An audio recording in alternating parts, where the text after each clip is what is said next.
Hi and welcome to Lisa's Stamp Studio. My project today involves a drop-down corner or a corner pop-up card. Lots of fun and quite simple to put together. Here's the card that we're going to be creating using the Daisy Delight bundle and of course the Daisy Punch.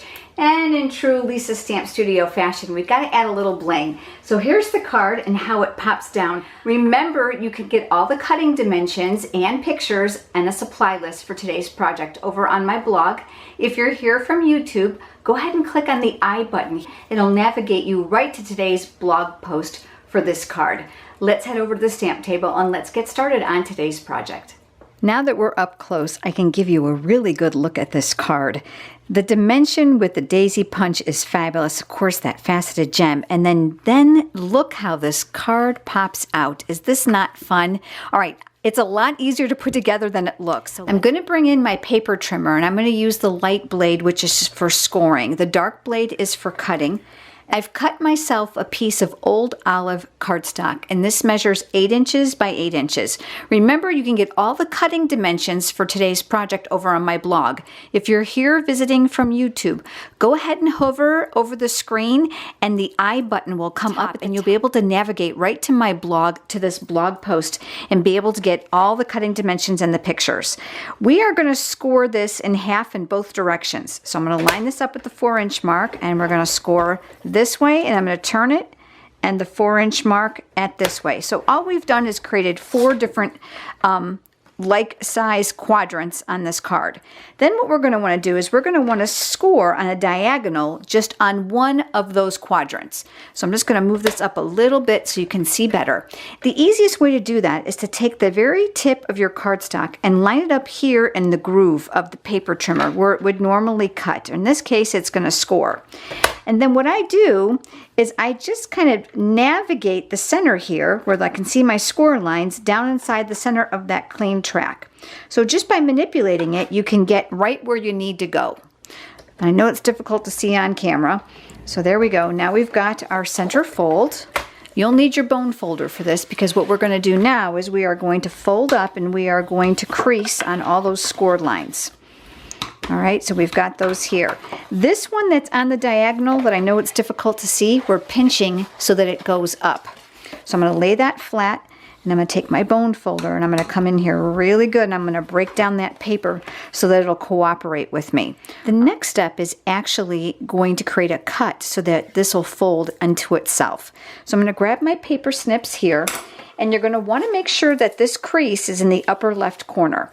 And where you're going to cut is right on this line here, the score line leading up to this panel. So I'm going to turn it to make it easier for my hand.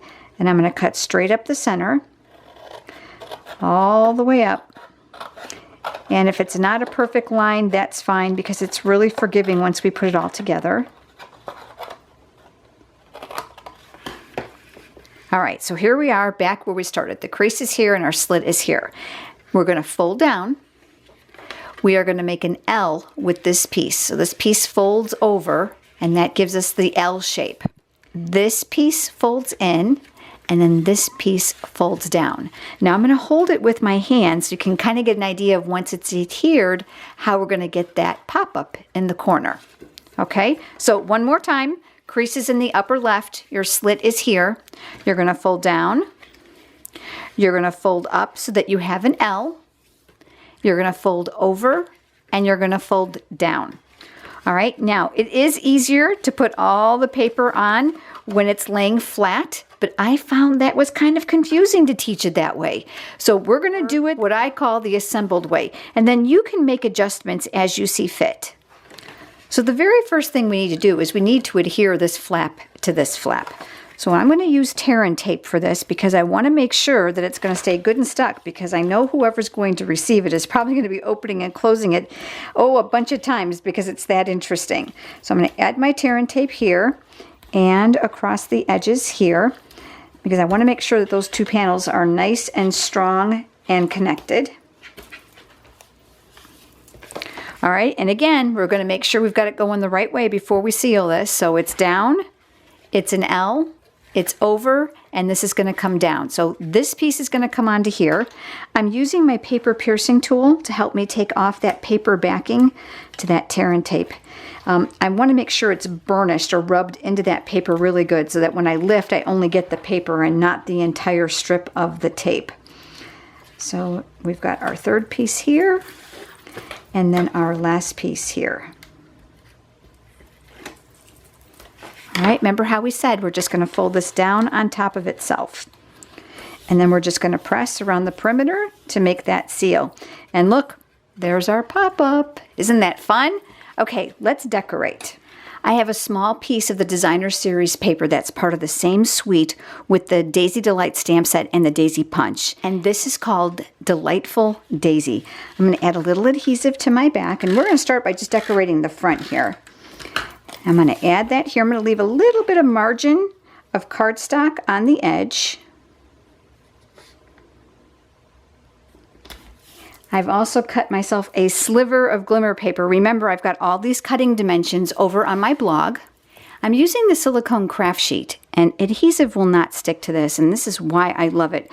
This little tiny piece here, you know adhesive's going to fall outside of those edges and it would get all over my work surface. So this protects my work surface from getting all sticky.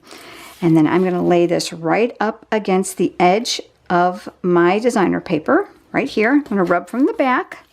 So now I have my edge. Now let's make the daisies. I'm actually just going to punch mine. I'm not going to do any stamping. So I'm going to insert my daisy punch, and I'm going to punch one. You're going to find it's a lot easier to pull the punch out if you go sideways than when you pull down. These little areas here are pointed, which gives it a real detailed punch. But I find that going down kind of gets it stuck, so I go sideways. That works great.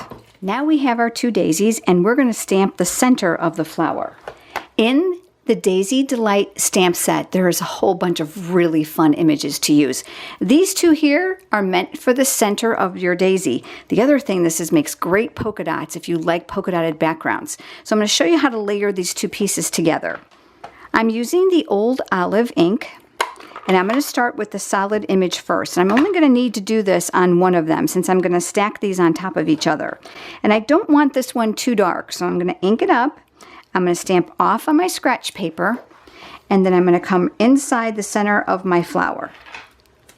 This other image has some speckled features to it, so I'm going to ink that one up, and because it's darker, I'm going to lay it right over the top. Gotta love photopolymer. That makes it easy to align, and that's going to give you that 3D definition. This is called two-step stamping. Okay, so now what I'm going to do is I'm going to add these two to each other. You can use your adhesive, it will fit. I'm going to use a glue dot for the video. And I've got my glue dot here. I'm going to take the back of my daisy and I'm going to press it right on there. And I'm going to add one more. And then I'm going to offset these petals to try to fill this daisy in so it looks a little bit fuller. Okay, there we go. On my original card, you're going to notice that the petals are curled. Do you notice the definition here? Okay, let me show you how I did that. You're going to want to brace it with your thumb and index finger. You want to make sure too that you don't pull too hard. So here I've got it upside down, and just like you would with curling ribbon, I'm just slightly curling this. I'm using my bone folder. Again, my flower is upside down. If you don't have a bone folder, you can use a pencil, and otherwise you can use your paper piercing tool. I find that this works really well too. Again, you're going to want to be careful because of that pointed end. Just something to give those a little bit of a curl, a little bit more realistic look to them. I'm going to flip this over, and on the back side we're going to put a dimensional look. There's my oops side. And I'm going to add my flower down here near the corner of my card. And then up here is where I put the greeting. I've got a small piece of Whisper White cardstock, and I am going to stamp the greeting using that old olive ink. And I'm going to tap, and I'm going to work as far to the right as I possibly can. Now this is going to be a slight variation from the first one. From that same pack of Designer Series paper, I cut a small piece. I'm going to bring my silicone mat back in one more time. I'm going to add adhesive to the back, and I'm going to mount it on top of the designer paper. I'm going to make sure that the right side is all the way flush, and I've got a nice little border of the paper on the other sides. We're going to make a banner tip, and the easiest way is to make a slit in the center of the white cardstock, and then we're going to cut from the corner to the top of the slit on both sides. And by making that slit first, it guarantees that you're going to have a nice centered point on your banner every time.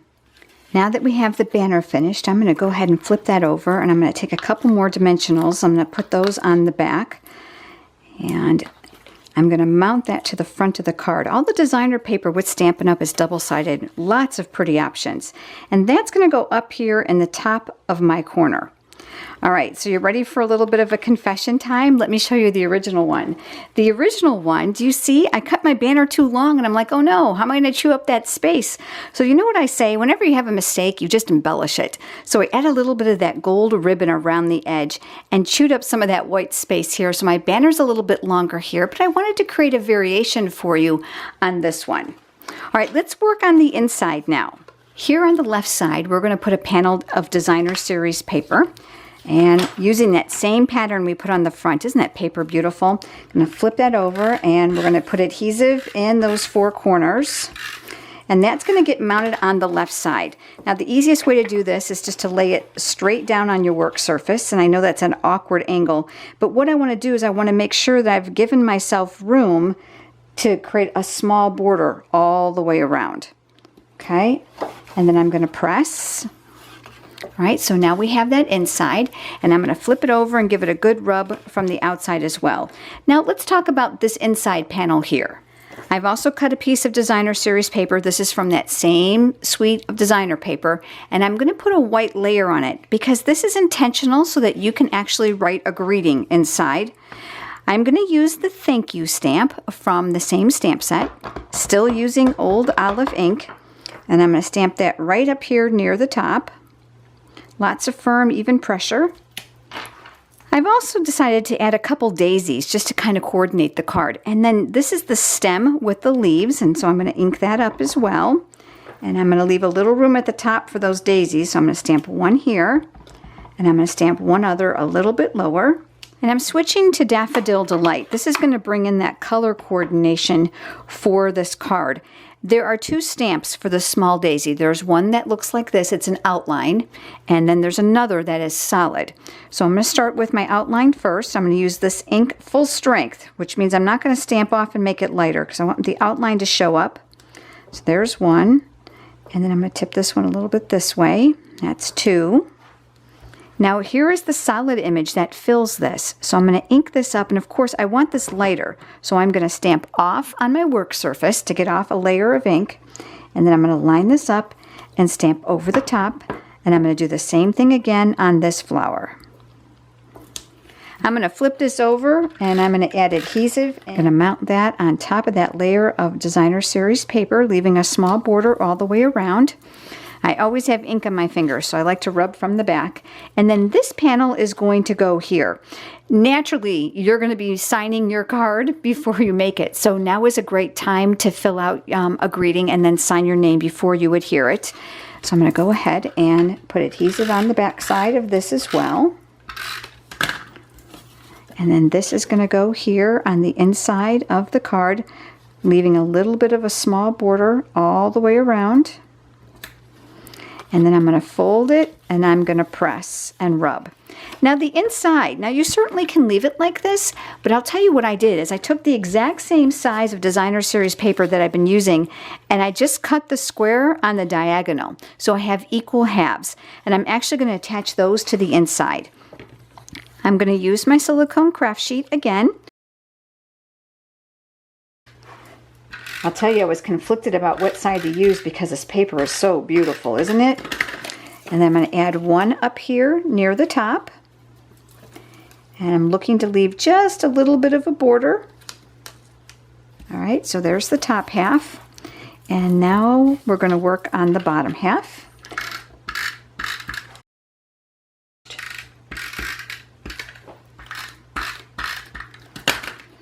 And then that's going to go down here at the bottom. Again, looking to leave a small border around the card. All right, and then I'm going to press. So that wasn't so hard, was it? Fun pop-up. Let's go ahead and add our bling. I almost forgot.